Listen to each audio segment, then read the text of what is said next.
Hi, and welcome to my Patreon. So, interested in the tarot? Interested in learning how to read the tarot? Interested in learning how to understand the cards a little bit better? Having trouble with memorizing the book meanings? Well, I might be able to help you with that because I've been reading the tarot for about, I don't know, since the early 80s. And I didn't think that I knew how to do it because I kept having to go back to the book for the meanings. And I took a tarot class in 1988, I think. 88, yeah. And what she did was she took us through a whole series of, she took us through all the meanings of the cards, but what she did was she created this structure to learn them that made it easier for me to learn. And I'm going to start showing that to you and anybody who comes across my page. And I'm going to start with the Major Arcana.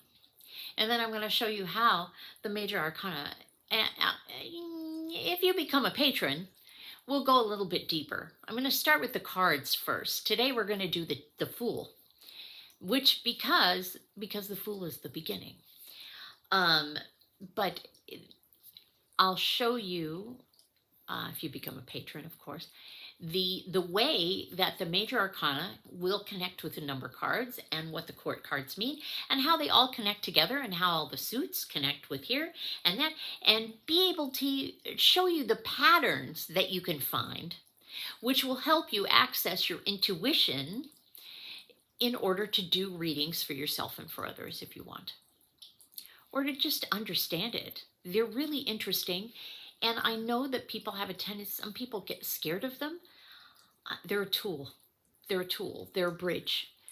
They're a bridge to access information about the energy of the other person that you're reading or the energy that's around yourself at this time, if you can get clean about that. And reading for yourself, yes, it can be a little bit difficult at first, but eventually it becomes easier if you understand that you are not going to just hear what you want to hear all the time. And also understand that you could twist things around any way you like, but sometimes the truth is the truth. So we're going to start with the Fool. And I can't remember what deck I'm using, but this is the Fool. Look at him.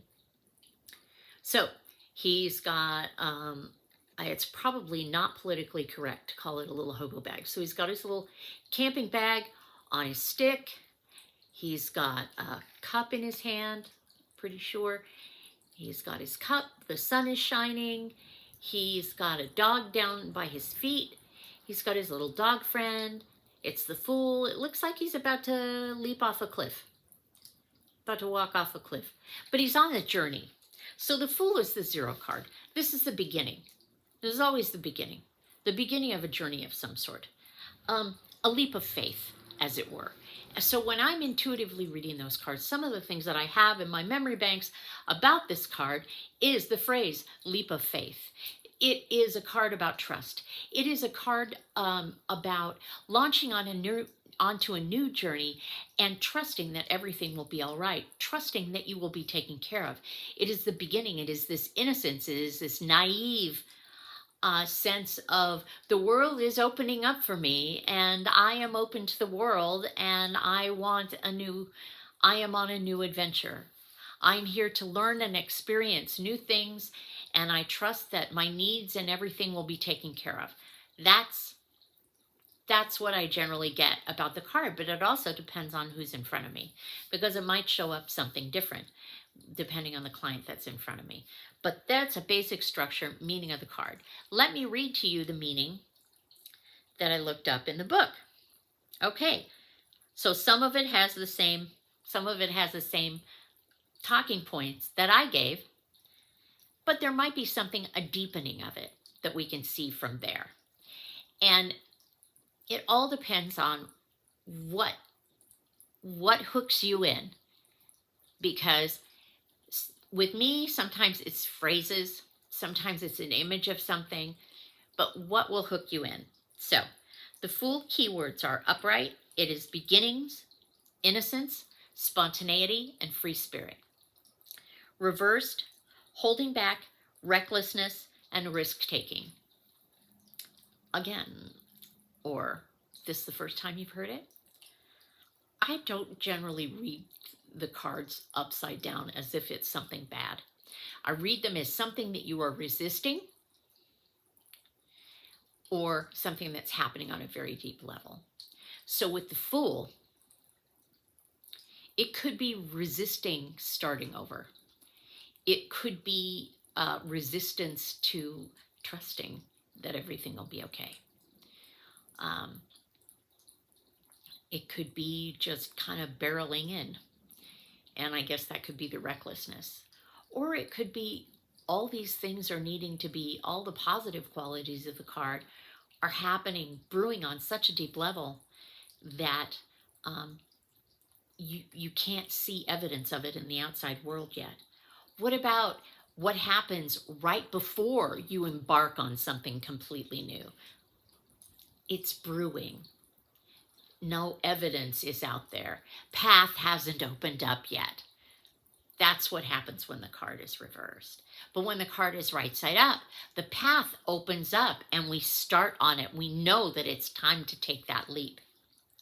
The Fool is number 0, the number of unlimited potential. And so it does not have a specific place in the sequence of the tarot cards. I like to connect the Fool to the aces in the tarot deck. But we'll talk about that at a future point.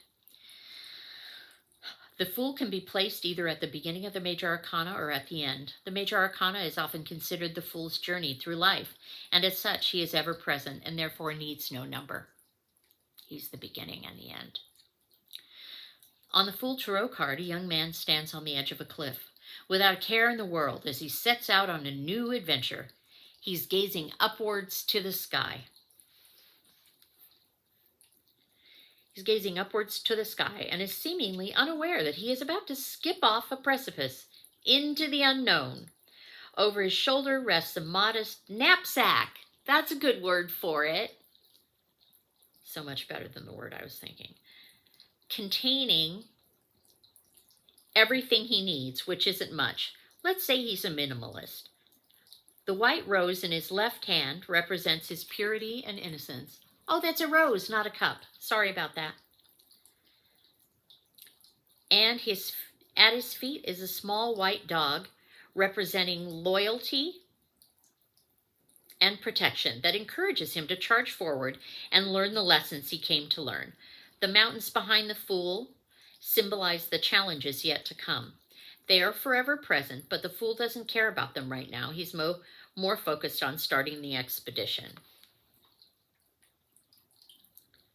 All right, so it's like the start, the beginning.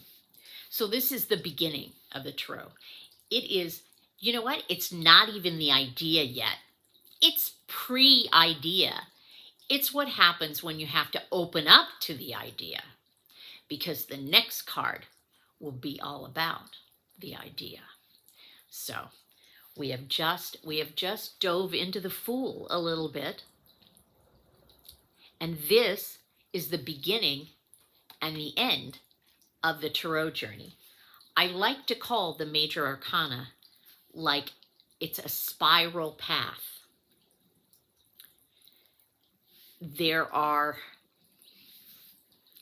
So it goes from 0 to 22. And each of those builds on to the next one.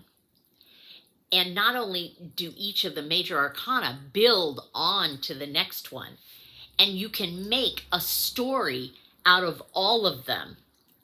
It's the process. It's a spiral cycle, but it's the cycle of manifestation and evolution in card form. It helps us. It helps us understand the way things unfold, the way that they naturally unfold.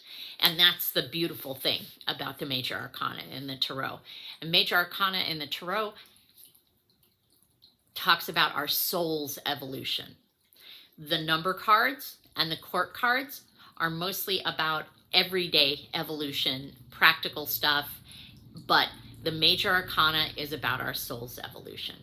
So if you want to do a reading that for yourself that has some gravitas, I like that word. The Major Arcana can do it, but you have to be prepared for what you're going to find. And that is not to scare you. That is just to alert you to be open to the information that is there. So we have started with the Fool, and I am asking you if you would like to join me on this journey and become a patron so that you can learn more about the tarot and how to do tarot readings for yourself and for other people, and how to access your intuition and have some fun. Because that's how we roll here on Queenie's channel. I love you guys. Welcome. And we'll talk again soon, right?